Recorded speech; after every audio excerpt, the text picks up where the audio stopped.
Good afternoon, everyone. Today I, Ayush, has got the chance to present on the topic depth first search. I would like to thank Pankaj sir, who has given me the chance to present on depth first search. Depth first search, we are going to see the feature. First feature is that we are going to find the shortest path or find the connected or disconnected nodes of a graph by the help of DFS. It is exploring the graph. If meeting the dead end, then we have to retrace or we have to backtrack or we have to go back to the backward point, initial point, and to go for alternative path.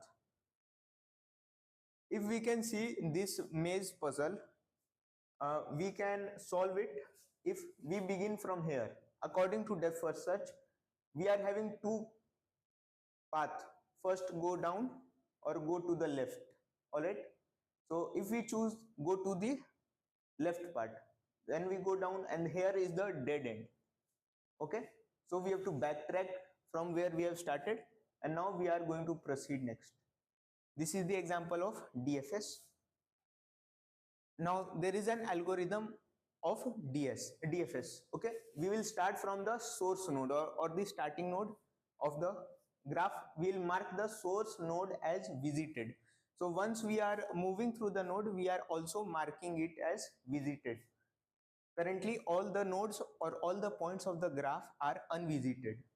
Process the node or example print it and store it or perform some action for each neighbor of the concurrent of the current node. If the neighbor has not been visited, then we are recursively applying DFS on that. Backtrack when no unvisited neighbors remain. For DFS we use the stack data structure. So we can see that it is the source node and currently all of them are unvisited. First one is also unvisited, so it is the source node. We'll start here. Okay, and we are going to come for 2.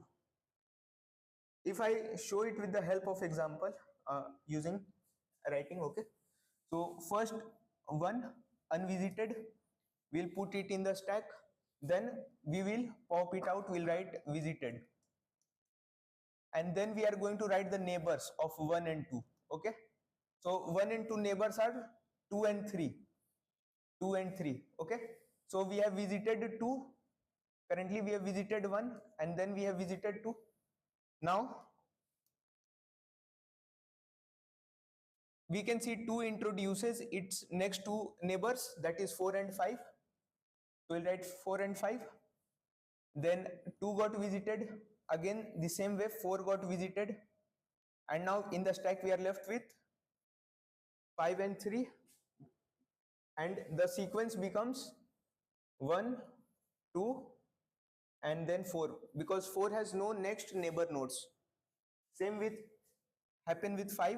So 5 got visited, we'll write 1, 2, 4, 5, and now we are going to backtrack to 2. All right, we can erase 2 here.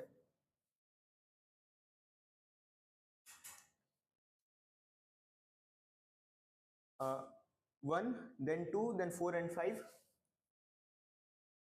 Then we are going for the third one. Okay, so 5 got visited. Now in the stack we are left with 3, and once 3 is visited, it will introduce its next 2 neighbors, that is 6 and 7. Now 6 gets visited, then 7 gets visited. All right, so that is the traversal sequence. Now we are at the end of the presentation. Thank you very much.